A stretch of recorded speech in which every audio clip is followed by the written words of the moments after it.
Lacan saw neurosis not as a set of symptoms, but as a structure. The structure of neurosis, he says, is essentially a question. So what does this mean? Well, it means that neurotics, and that's most of us, if you hadn't guessed, position ourselves or orient ourselves around a question for which we're all searching out an answer.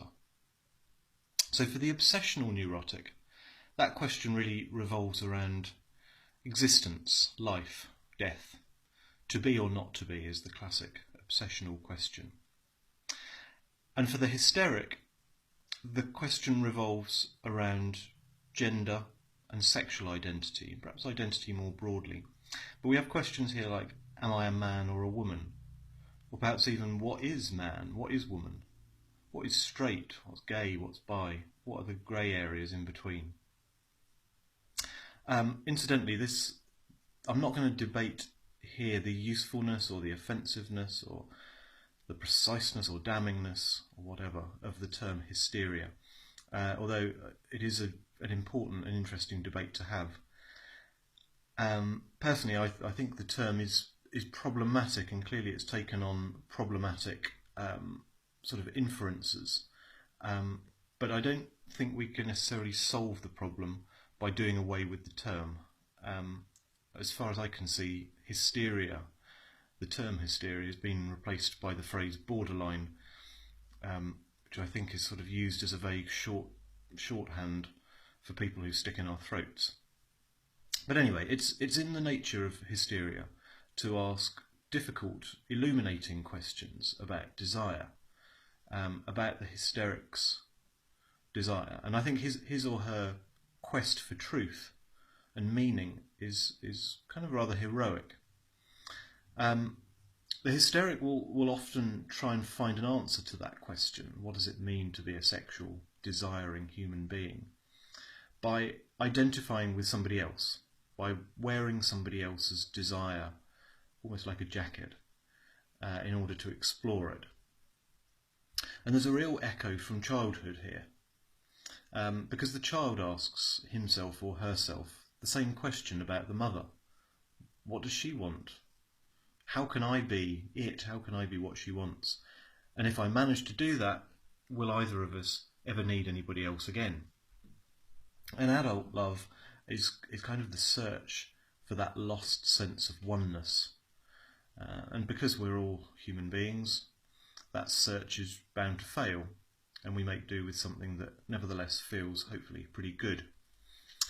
Anne Worthington, the psychoanalyst and writer, in her excellent essay called Beyond Queer, quotes Michel Foucault and Judith Butler on the subject of hysteria.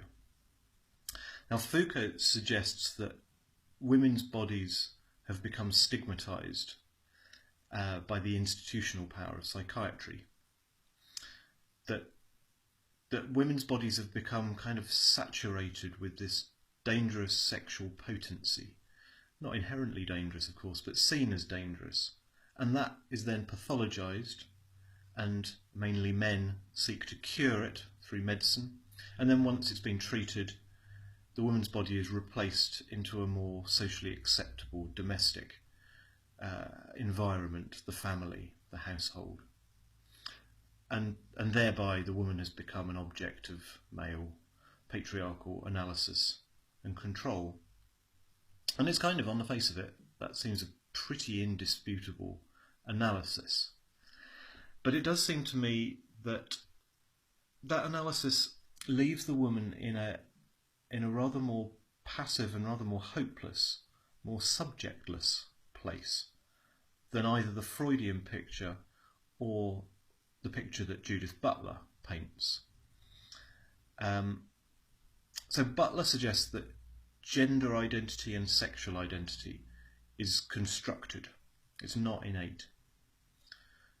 In this sense, says Butler, quote, gender is always a doing, though not a doing by a subject who might be said to pre-exist the deed, unquote. So there's no identity you could even say there's no existence that could be said to be natural. There's no pre-existing gendered subject who performs. It's the social framework that performs the subject. So our sense of self, our subjectivity, is entirely created through language and through our confrontations and encounters with the world around us. And there's a similarity here with psychoanalysis, where sex is seen as an effect of language on the body or in the body.